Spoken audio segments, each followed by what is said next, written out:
Vamos a ir tratando durante toda la serie, titulada El Gran Conflicto, los temas que tienen que ver con este fenómeno que no podemos olvidar, que no podemos obviar y que en cierto modo todos los seres humanos lo sufrimos de una u otra manera en cualquier época de la historia.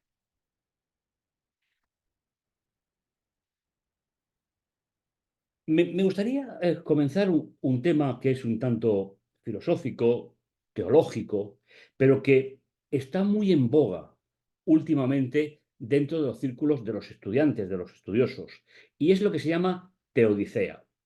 Es un término que voy a explicar, no es difícil, pero que finalmente quiero que penséis que en la actual teología o el estudio de la Biblia, este término tiene muchísima importancia. ¿A qué se refiere? Es una rama de la teología y de la filosofía que se ocupa de justificar la existencia de Dios a la luz del mal y del sufrimiento del mundo. Es decir, ¿qué papel juega Dios eh, en un mundo donde hay sufrimiento, donde hay muerte, donde hay separación? Y busca reconciliar la idea de un Dios omnipotente, omnisciente, benevolente, con la realidad del mal y el sufrimiento que experimentamos las personas. El enigma sobre el mal constituye uno de los desafíos más prominentes dentro del marco de la teología, de las tradiciones bíblicas y, sobre todo, en el monoteísmo en su totalidad. Dios es único para nosotros. Dentro del marco de ese Dios único bíblico, que afirma la existencia de un Dios bueno, omnipotente, como sustentador de toda la realidad, el interrogante sobre el origen del mal se plantea como ineludible y su resolución se presenta constantemente como una gran incógnita. Y la inmensa mayoría de veces esa incógnita lleva a que el creyente se encoge de hombros, es una expresión, es un gesto, para decir, hasta aquí he llegado, no sé más. ¿Eh? Sin embargo, sería bueno que la postura adaptada frente al mal reviste una importancia fundamental, ya que no toda actitud ante el mal puede ser considerada como cristiana, es decir, como que sale de la Biblia, o justificada de una perspectiva bíblica. Hay justificaciones sobre el mal que no se ajustan al patrón bíblico. La manera en que la Biblia aborda el mal o lo confronta debe reflejar el contraste con todo lo que se considera Dios. Y este comportamiento es objetivo para el estudio de la teología. Es decir, cómo congeniar un creyente que sufre, que padece, que pasa por dificultades. Finalmente, los libros de Daniel y Apocalipsis muestran toda esa cronología de persecuciones, de conflictos. ¿Cómo hacer congeniar eso con el Dios en el cual nosotros conocemos y creemos? Y eso es simplemente teodicea, no tiene otro significado. El mal, eh, ahora vamos a ver algunos planteamientos sobre qué se piensa que es el mal. El mal para algunas personas es la ausencia del bien. Esta perspectiva, influenciada por el pensamiento de filósofos como Agustín, San Agustín, el gran ideólogo de la teología premedieval, sostiene que el mal no es una entidad o sustancia en sí misma, sino más bien la carencia o ausencia de lo bueno. Según esta visión, el mal surge cuando algo que debiera estar presente falta o está deformado. No vamos a entrar al debate, pero este planteamiento tiene algunas fallas, algunos problemas. Hay otros que piensan el mal como principio activo, es decir, algunos filósofos, especialmente en tradiciones como el dualismo, es decir, que tenemos el bien y el mal dentro de nosotros, han considerado el mal como una fuerza o principio activo en el universo, opuesto al bien. Esta visión implica que el mal tiene una existencia propia y puede manifestarse de diversas maneras en el mundo. El tercer planteamiento es el mal como parte del orden natural. Algunos pensadores, como Schopenhauer, han argumentado que el sufrimiento es una característica inherente al orden natural del universo. Fijaos hasta dónde llegan algunos pensadores. Según esta perspectiva, el sufrimiento surge como resultado de la lucha por la supervivencia y la competencia entre los seres humanos. Es un poquito, una aplicación desde el proceso evolucionista. El mal como libre albedrío es otra de las opciones que se plantean, y todo esto estamos dentro de la teodicea. Desde la perspectiva de la teodicea, el mal y el sufrimiento pueden entenderse como resultado del ejercicio del libre albedrío humano. Según esta visión, Dios otorgaría a los seres humanos la capacidad de elegir entre el bien y el mal, y el sufrimiento surge como consecuencia de las decisiones humanas. Si pudiésemos estudiarlas todas, si simplemente están presentadas, veríamos que todas tienen sus pros y sus contras con respecto a lo que dice la Biblia. Va a ser el único modelo que nosotros vamos a utilizar. Todos estos acercamientos son defendibles desde el punto de vista humano. Hay millones de seguidores en el mundo que piensan de esta manera, pero no son totalmente defendibles desde el punto de vista bíblico, unos más, otros menos. El creyente toma en consideración, y aquí tenemos los principios por los cuales nos vamos a regir con respecto al mal en el conflicto. La experiencia de la fe, la realidad, el ejercicio de la razón y todo ello basado en principios bíblicos. Si no lo hacemos así, nos estaremos sumando a cualquier otro planteamiento puramente humano, porque para nosotros, para los lectores que creemos en la Biblia, todo el conocimiento que tenemos que tener sobre el bien y sobre el mal, no como yo lo pueda vivir, sino todo el conocimiento que podamos tener sobre el bien y sobre el mal está revelado en la Biblia hasta donde la inspiración consideró oportuno. Precisamente, el desarrollo del gran conflicto bíblico es la visión inspirada sobre la que se tiene que apoyar la realidad del lector bíblico. Esto no haría falta decirlo si no se detectaran en algunos medios religiosos y algunos entre nosotros que ponen en duda algunos aspectos básicos de la inspiración, con lo cual es bueno que recordemos todos estos detalles. ¿Cuál va a ser la metodología que vamos a utilizar durante el curso? La metodología pedagógica se refiere al enfoque o conjunto de métodos y prácticas utilizadas para la enseñanza y el aprendizaje de la lectura de la Biblia. Esto puede incluir la selección y organización de contenidos, modos de enseñanza, evaluación del proceso de cómo va desarrollándose en lo que están escuchando y la integración de recursos educativos apropiados para facilitar el entendimiento y la reflexión sobre temas que nos hablan de Dios o sobre Dios. El método que seguiremos durante todo el periodo es el propuesto por la Reforma. Es decir, después de siglos donde la Biblia prácticamente no se utilizaba, en la Reforma hizo una propuesta y sigue siendo para nosotros el método ideal, aunque haya muchos que hoy ya no lo practican, pero es el que llamaremos histórico literario y con un enfoque práctico, histórico profético, es decir, el gran conflicto desde el punto de vista profético, cómo ha ido desarrollándose a lo largo de la historia, y el enfoque exegético, que simplemente es el análisis de texto a texto. No vamos a hacerlo de otra manera.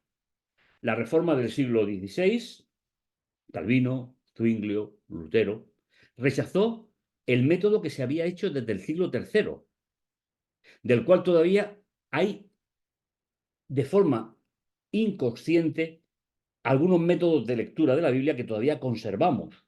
Fue tanto el proceso de cambio que a veces es difícil poder separar una cosa de la otra. Y aceptando el método de lectura del llamado sola escritura, la Biblia es su propio intérprete. Con lo cual, cuando estemos estudiando el gran conflicto, si lo hacemos como algo que ya ha pasado, eso es historia, que recoge la historia bíblica. Si lo hacemos como profecía, pues una de las cosas que no vamos a hacer va a ser especular, porque la profecía no es para especular. La profecía es pedagógica, enseña al creyente a reconocer el control de Dios sobre la profecía que está estudiando. Y solamente cuando llega al cumplimiento es cuando se puede aplicar completamente el método. Por lo tanto, la Biblia es su propio intérprete partiendo de histórico literario, histórico profético y enfoque exegético, es decir, texto a texto. Sin embargo, Lutero no le concedió la misma importancia a todos los libros de la Biblia apostólica. Entre ellos se encuentra el libro del Apocalipsis. Por favor, si podéis cerrar los micrófonos, yo lo agradecería.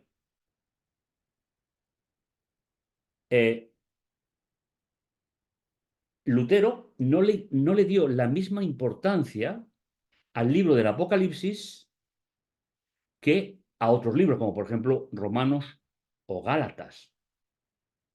Y esta idea ha marcado los siglos posteriores. Y cuando nosotros nacemos, el gran descubrimiento del don profético es que tanto Daniel como Apocalipsis tienen la misma importancia que tenían, por ejemplo, Gálatas o Romanos, que son las dos grandes obras que más amó la Reforma porque encontraron la justificación por la fe en ella. El curso no pretende justificar ni doctrinas ni credos o influencias medievales en la lectura, sino exclusivamente escuchar los textos, y esta es una frase que no es mía, el del doctor Armenteros, la banda original sin títulos del texto bíblico que vamos a ir estudiando, meditando, compartiendo, que será la gran ilusión de este proyecto. Cada creyente deberá, a nivel individual, posicionarse cómo integra en su vida la lectura en versión original de los textos que vamos a ir viendo o analizando. Algunos detalles importantes que no hemos trabajado mucho, pero que hoy están totalmente investigados. El libro del Apocalipsis es un libro hebreo escrito por un seguidor de Jesús, que es Juan. La tendencia a interpretarlo como un libro cristianizado ha llevado a que haya interpretaciones que no se ajustan a la lectura propiamente de los textos. Dice, en palabras de Jacques Toucan, uno de los catedráticos de escatología de la Universidad de Andrews, el Apocalipsis es más hebreo que cualquier otro libro del Nuevo Testamento. Contiene más de 2000 alusiones a las escrituras hebreas, incluyendo 400 referencias explícitas y 90 citas literales de los 5 primeros libros de la Biblia y de los profetas. Para comprender el Apocalipsis, debemos de hacerlo a la luz de las escrituras hebreas. Esta es una cita que a mí me ha acompañado durante años y que me ha servido para poder acercarme de una manera determinada a los libros de Daniel, los libros de Apocalipsis, que ambos son libros escritos en el pensamiento hebreo. El autor es Juan, lo hemos visto. ¿Cuál es el origen del conflicto? Y ya entramos directamente a materia. Vamos a considerar dos textos. Uno es Apocalipsis 12, 7 al 12, y otro es Génesis 3, 1 al 14 y el 15, como una parte separada del 14. Son los textos que nos van a ayudar a entender como principio de nuestro encuentro, de nuestro curso, el origen del conflicto. Y así podemos evaluar a nivel personal, cuando repaséis, cuando veáis, si las propuestas que hemos visto de bien y mal se ajustan al planteamiento bíblico, que sería la idea.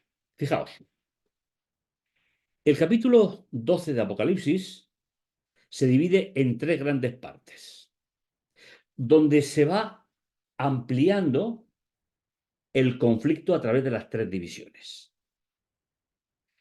Aquí las tenéis, nosotros esta noche solamente vamos a ver la del centro, la que está en negrita, que es el comienzo del conflicto. Y el conflicto tiene tres grandes agentes que se ven en las otras dos partes del capítulo 12. Como lo veremos en su momento, no voy a entrar mucho en eso. Son la mujer y su hijo y el dragón. La mujer, el hijo y el dragón. Pero en el centro, siguiendo el pensamiento puramente del autor bíblico, por eso es semita, es hebreo, nos va a contar el comienzo de ese conflicto. Y sabéis, es el texto más claro de toda la Biblia. Yo me he preguntado en alguna ocasión, tal vez vosotros también, ¿por qué hay que esperar a Apocalipsis para conocer toda la dimensión del conflicto? Bueno, pues es la inspiración la que decide hacerlo.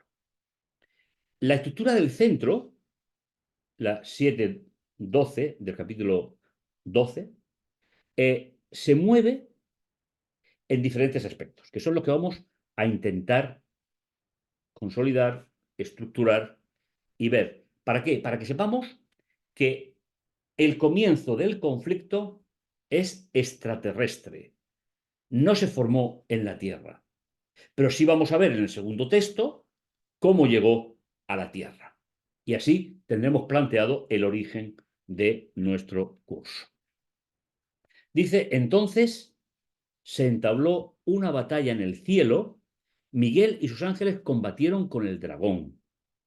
También el dragón y sus ángeles combatieron, pero no prevaleció y no hubo lugar para ellos ya en el cielo.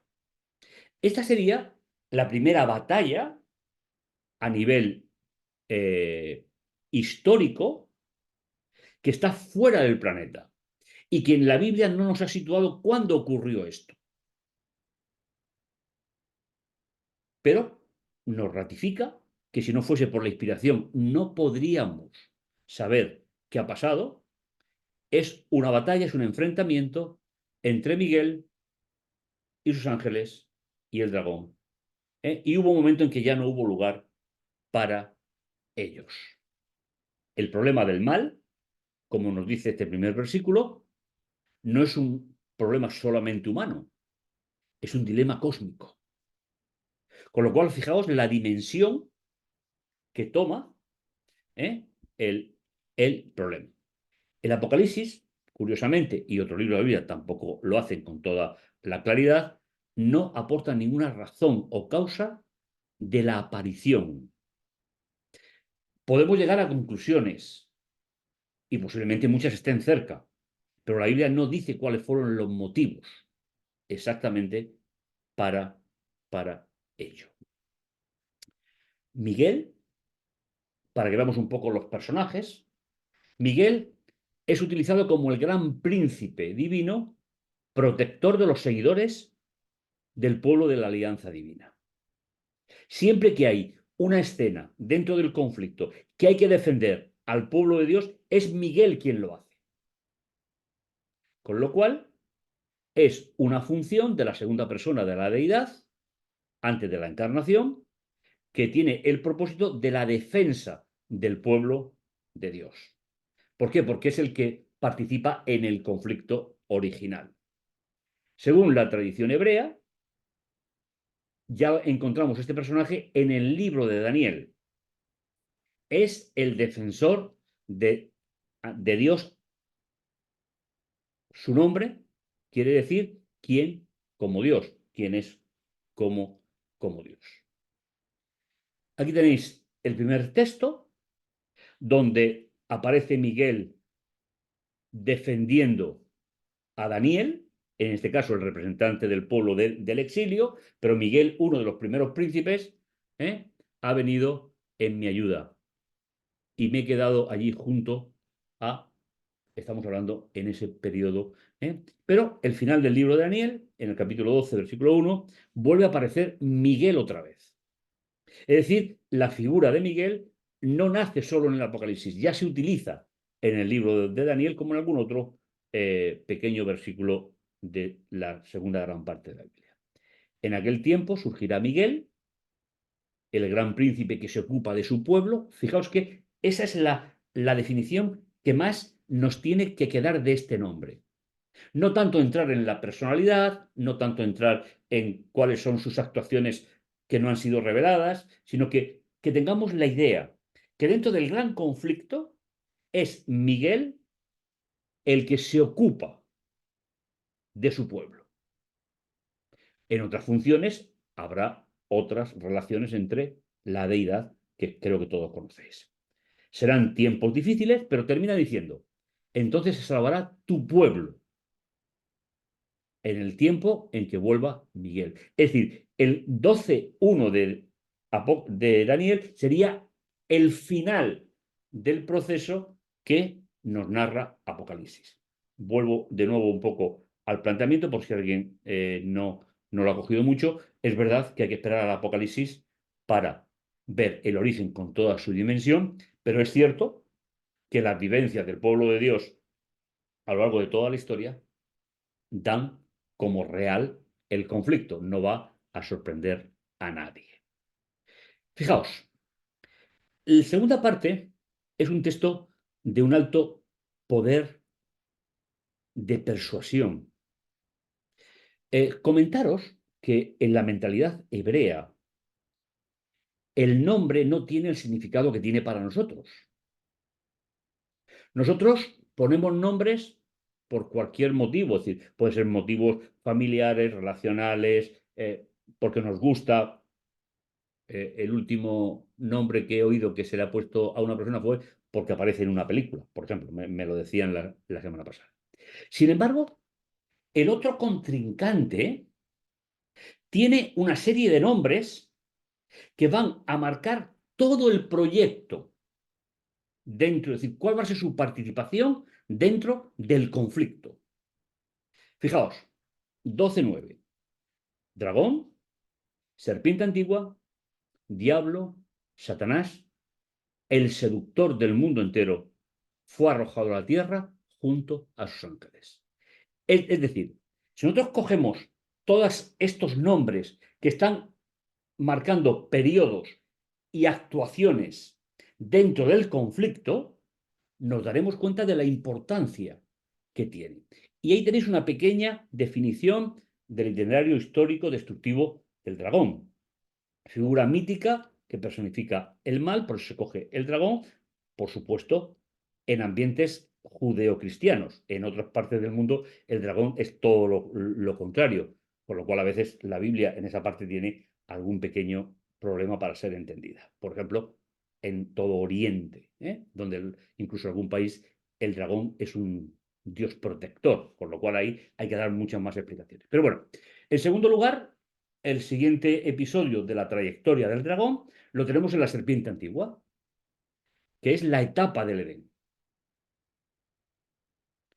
Luego aparece Diablo, que tiene la definición de adversario, el que hace maldad, el que hace el mal. Satanás, que es el acusador o engañador. Y finalmente, destructor. Es decir, literalmente, en hebreo dice el que induce al error, sobre todo como primera definición, el que está permanentemente induciendo al error. Si cogemos todos estos nombres, veis que Miguel solamente tiene una función como Miguel. Sin embargo, el conflicto nos desarrolla todo un itinerario que tiene que ver con el contrincante que se reveló y que produjo, en principio, el comienzo del gran problema. Lo iremos viendo, irá apareciendo y cuando veáis dragón, pues siempre estaremos hablando el originador del conflicto. Serpiente antigua en la etapa del Edén y así sucesivamente. Cualquiera de estos nombres es el mismo ser, pero que se le llama de diferentes formas para que entendamos cuál ha sido su actuación a lo largo de la historia del conflicto. Apocalipsis 12:10 nos dice: oí entonces una voz potente que decía en el cielo: ahora ha llegado la salvación. Es decir, fijaos que nada más presentar en las dos primeras partes de esta sección de Apocalipsis el origen y el desarrollo a través de los nombres de toda la obra del gran enemigo, hay un llamado de atención que viene a través de una voz celestial, que es una de las cosas que más se repite en todo el Apocalipsis, cómo se le habla a Juan del desarrollo del conflicto. Ahora ha llegado la salvación, el poder y el reinado de nuestro Dios y la potestad de su ungido. Ungido es la traducción del término Cristo, ¿eh? Porque ha sido arrojado el acusador de nuestros hermanos, el que acusaba día y noche delante de nuestro Dios. Es decir, ya llega un momento en el cual se ratifica que ya no tiene retroceso. Es verdad que no marca la cronología, pero eso va a ser una constante en todo el libro del Apocalipsis, en el libro de Daniel. En el concepto bíblico, el tiempo no es tan importante como para nosotros. Nosotros somos muy dados al tiempo, ¿no? Pero simplemente nos da dos pinceladas. La salvación ha llegado y por llegar la salvación se ha limitado el acceso del enemigo a lugar donde se toman las decisiones de salvación para la humanidad. Y eso es un poco lo que nos dice este versículo. ¿Y por qué somos salvos? Otra segunda parte preciosa del texto. Ellos lo vencieron no gracias a nuestros méritos, no gracias a lo que somos, gracias a la sangre del Cordero y el testimonio que dieron los vencedores de la palabra, porque amaron su vida antes que la muerte. Este es un texto que yo he modificado y he traducido un poco, ajustándose más a la idea original. Es decir, dieron testimonio de la palabra. Es decir, el pronunciamiento de Dios. ¿Eh? ¿Por qué? Porque lo amaron. Y, ¿sabéis? Este término que se traduce por amar es un término que yo, si me permitís, os recomendaría que lo reflexionaseis un poquito. Porque de todos los términos que se podían coger para amar, que son tres en la segunda gran parte de la Biblia, el que más identifica a Dios es este. Porque es el amor que no espera respuesta, sino que se hace como iniciativa propia. Por ejemplo, este término aparece en Juan 3:16, que todos conocéis. Porque de tal manera amó Dios al mundo que envió a su Hijo. Pues, ¿qué está diciendo este texto? Porque amaron su vida a pesar de la sentencia de muerte. Con lo cual, es un amor incondicional. ¿A quién? Al Cordero, uno de los personajes que aparece en todo el libro del Apocalipsis y que finalmente viene de la época de los profetas como Isaías. Por eso, y es un texto que también os he traducido de otra manera, estar tranquilos, mentalmente disfrutando, sería la traducción literal, cielos y los que en ellos habitáis. Es decir, después de que la salvación del ser humano ha llegado, interrumpiendo en cierto modo las consecuencias eternas del gran conflicto, si el versículo anterior hablaba de nosotros, el versículo 12, primera parte, habla de los que se quedaron y que no participaron de la rebelión. ¿Eh? Así que, por eso, estar tranquilos mentalmente disfrutando, ¿eh? Cielos y los que habitáis en ellos. Se puede intuir, aunque el texto no lo dice, que había una cierta preocupación por el destino de esta pequeña parte, posiblemente insignificante, del universo, por la situación que habíamos tenido. Pero hay, porque la historia continúa, hay de la tierra y del mar porque el diablo, ¿veis que podía haber escogido dragón, serpiente antigua? ¿Eh? Estamos hablando del acusador, ¿vale? Porque tiene que ver con nosotros. Eh, porque el diablo ha bajado donde vosotros enormemente enfurecido, sabiendo que le queda poco tiempo. Si hay alguien que sabe la Biblia en el universo, de las criaturas creadas, es el que aparece en este versículo. Se la sabe de memoria, pero no conoce al Dios de la Biblia. Sin Dios, la Biblia no tiene sentido. ¿De acuerdo? Y el segundo texto que vamos a ver y vamos a reflexionar es cómo se transporta la situación de esa lucha en el cielo, cómo se va a transportar a la tierra. Y aquí se va a utilizar la serpiente antigua. ¿Eh? Es un texto que también todos conocéis, pero vamos a intentar un poco adentrarnos un poquito en esta idea. La serpiente ¿eh? era el más astuto de todos los animales del campo que Jehová Dios había hecho, y dijo a la mujer: ¿cómo os ha dicho Dios que no comáis de ningún árbol del huerto? Aquí ya estamos en la función de serpiente, pero en la función de acusador.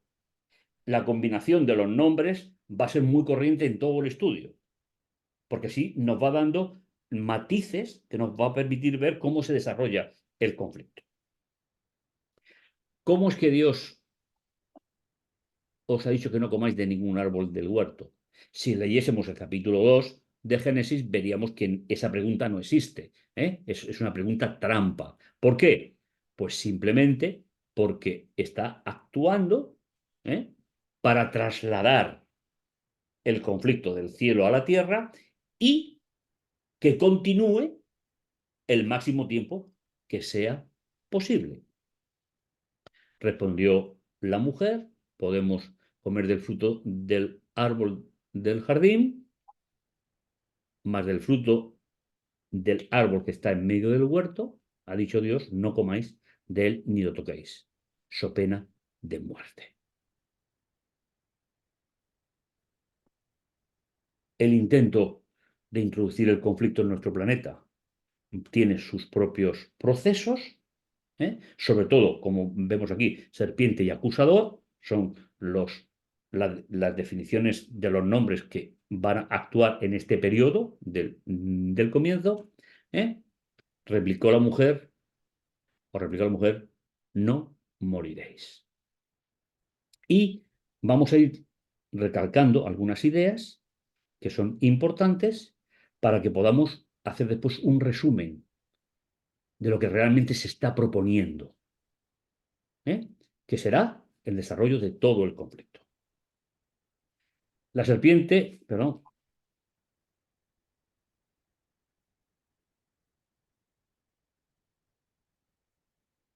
replicó la serpiente, de ninguna manera moriréis. ¿Veis? Medio verdades. ¿Para qué? Para acusar. ¿eh? Como viese la mujer que el árbol era bueno para comer, apreciable a la vista, excelente para lograr sabiduría, tomó su fruto, comió, después dio también a su marido, que igualmente comió. Aquí hay una idea importante. Este sería el primer pecado de la historia. ¿Y cuál es el pecado? Y ese tiene que ser, durante todo el conflicto, la génesis de la definición de pecado. El concepto de pecado es buscar la sabiduría en algo que Dios había puesto bajo el control de Adán y Eva. Si recordáis, en el capítulo 1 le dijo: creced, multiplicaos, sojuzgar la tierra, gobernarla. Es decir, que Dios había establecido el orden de la creación. Primero Dios, después el ser humano y después el resto de la creación. El primer pecado, con definición clara con respecto al relato de la creación, fue invertir el orden de la creación. En puesto de ir a Dios, fue a algo que había sido creado por Dios. Y finalmente, como os acabo de decir, ese va a ser la gran definición de pecado en toda la Biblia. Alterar el orden de la creación. Y cuando penséis en esto, veréis poco a poco cómo vais dándole forma. ¿eh? Entonces se abrieron los ojos y se dieron cuenta que estaban desnudos, cosiendo hojas de higuera, se hicieron unos ceñidores. ¿Qué pasó realmente?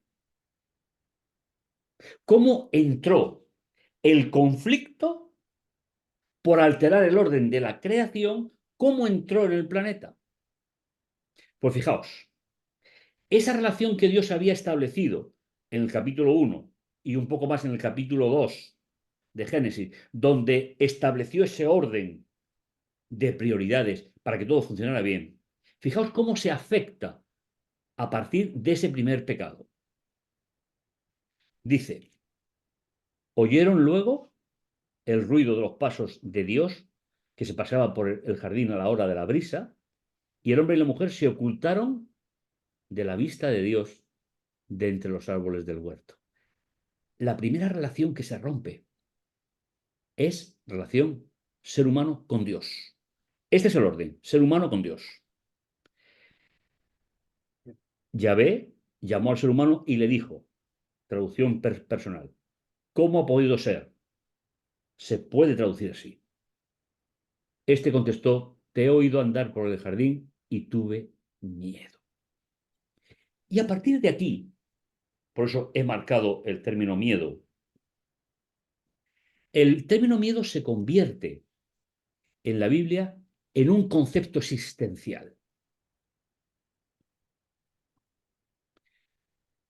No es el miedo a la oscuridad, ese es un concepto social, no es el miedo a la incertidumbre. La palabra que aparece aquí en el texto significa el estado del corazón humano cuando no ha entendido el plan de Dios. En el contexto del gran conflicto. Ahí va a tomar ese significado importante. Y él replicó, no porque no sepa la respuesta, sino porque las preguntas que Dios hace en la Biblia es el ser humano el que tiene que responderlas. ¿Quién te ha hecho ver que estás así? ¿Has comido acaso del árbol del que te prohibí comer? Primera relación rota, ser humano con Dios. Segunda, la relación entre nosotros. Y ya como telón de fondo siempre el miedo. Dijo a él, dijo él, la mujer que me diste por compañera, me dio del árbol y comí. No fue capaz a aceptar su propia responsabilidad. Eva pecó por ella, pero él pecó por él, porque el pecado no es acumulable. El pecado siempre es individual. El texto es sencillo, pero es muy profundo. ¿eh? La tercera ¿eh? es los seres humanos con respecto a la naturaleza. Y veis que se cierra el círculo. Todas las relaciones que Dios había establecido ahora se convierten en el origen del conflicto y la proyección del conflicto. Dijo pues Jehová Dios a la mujer, ¿por qué lo has hecho? Y la mujer dijo, no, no, la serpiente me sedujo y comí. Tampoco se asume la responsabilidad. Y eso forma parte, como decimos, del desarrollo del conflicto. Entonces Jehová Dios dijo a la serpiente, por haber hecho esto, maldita serás entre todas las bestias y de todos los animales del campo. Pero me gustaría matizar algún detalle importante. Como tenéis aquí abajo, la palabra que se traduce por maldecir no es, no es un matiz completo. Significa literalmente dejar de ser relevante. Pues no existe ningún texto en la Biblia, estoy hablando de lo que se escribió por los autores inspirados, no por las traducciones, en ningún texto bíblico en hebreo donde Dios maldiga nada. Sino simplemente, fijaos, el texto se puede traducir de la siguiente manera. Por haber hecho esto, dejarás de ser relevante entre todas las bestias y entre todos los animales del campo. Y hay un cambio de funcionalidad, de expresión, sobre tu vientre caminarás, con lo cual eso no era antes, y sobre el polvo te arrastrarás, que eso tampoco era antes. Es decir, dejó de ser relevante en todo el conjunto de animales de la creación. Interesante los matices que nos aportan estos textos para nuestra existencia. En Egipto, ¿y por qué digo Egipto? Porque el relato de Génesis se escribió a la salida de Egipto. No se escribió cuando ocurrieron los acontecimientos. Con lo cual, hay un contexto social, que son los exiliados que han salido de Egipto, que tienen que ser formados. ¿Eh? En Egipto la serpiente era una gran divinidad. Seguro que recordáis el famoso gorro de los faraones donde tenían una cobra y debajo, es decir, encima el disco solar, que eran las divinidades en Egipto. Por lo tanto, los pilares de la religión no bíblica son. Y aquí tenemos un cuadro que nos va a ayudar a que comprendamos todo lo que implicó la propuesta de la serpiente antigua. Y os digo algo, cualquier religión del planeta en nuestra época que tenga una u otra característica de esta lista, no puede ser una religión diseñada por Dios. Por ejemplo, en primer lugar, le dijo que serían como dioses. Es decir, les estaba proponiendo la divinidad natural en nosotros. Hay religiones del mundo donde creen que son dioses o semidioses. En segundo lugar, le dijo que no moriréis. Y le habló de inmortalidad, reencarnación, transmigración del alma. Y seguro que vuestro conocimiento de la religión os puede ir llevando a situar estos conceptos directamente en sistemas religiosos que conocéis.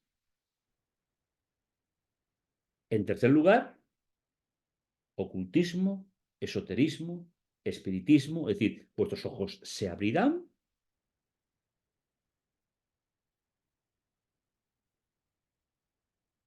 Omnisciencia, relativismo moral, conocedores del bien y del mal, lo que no les dijo, conociendo el mal no podrían volver al bien por sus propios medios. Eso fue y finalmente ese es el conflicto. Y finalmente, no hay un Dios que se revela, porque lo que le dijo, Dios no os ha dicho. Dios ha dicho que no comáis. Es decir, hay una revelación, un intento de revelación falsa. Si juntáis estos 5 pilares, dispondréis del desarrollo del gran conflicto a lo largo de toda la historia. Y terminamos.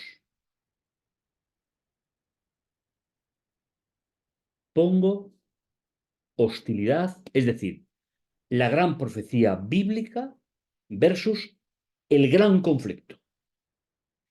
Pongo hostilidad entre ti y la mujer, entre tu linaje y el suyo. Él te quebrará la cabeza cuando tú quebrantes su talón. ¿Eh? En hebreo, la palabra hostilidad significa ser enemigo, adversario o tener intención beligerante, es decir, marcar una diferencia radical. Con lo cual, si traducimos de esta manera, que puede ser la más enfática, pondré intención beligerante entre ti y la mujer, es una acción que hace Dios, entre tu linaje y el suyo,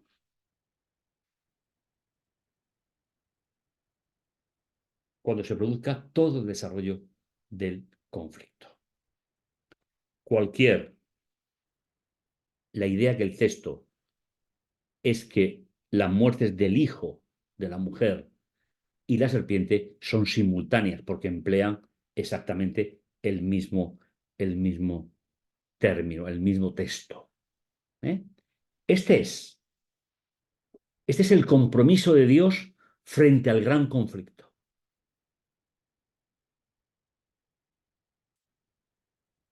Poner todos los medios para el desarrollo de esta historia. Este versículo es la expresión mínima para exponer el gran conflicto. El resto de las profecías bíblicas son porciones de esta profecía que surge en el propio Edén y nada más entrar el pecado al haber invertido el orden de la creación.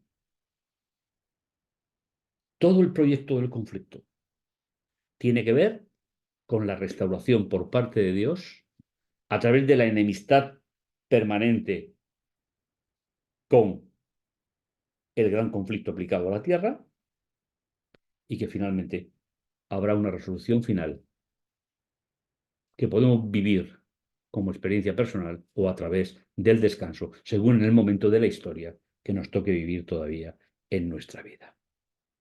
Creo que merece la pena que podamos meditar en ello y que podamos tener junto a nosotros un elemento para evaluar cómo transcurre la vida, la enfermedad, el dolor, el sufrimiento, la desigualdad. Ahí tenéis un correo electrónico, si queréis hacernos preguntas, pues las pasáis, intentaremos contestarlas, y la página web donde después aparecerán los temas que estamos dando. Finalmente, la intención ha sido situar hoy el origen, el desplazamiento a la Tierra y las consecuencias del comienzo de ese conflicto. A partir de aquí iremos viendo poco a poco cómo se desarrolla a lo largo de la historia y a través de los libros proféticos. Espero y confío, porque confío en el Señor de la Biblia, que pueda ser una bendición para cada uno de nosotros y podamos disfrutar de ese conocimiento para saber dónde vivimos, cuándo vivimos y hasta dónde llegamos con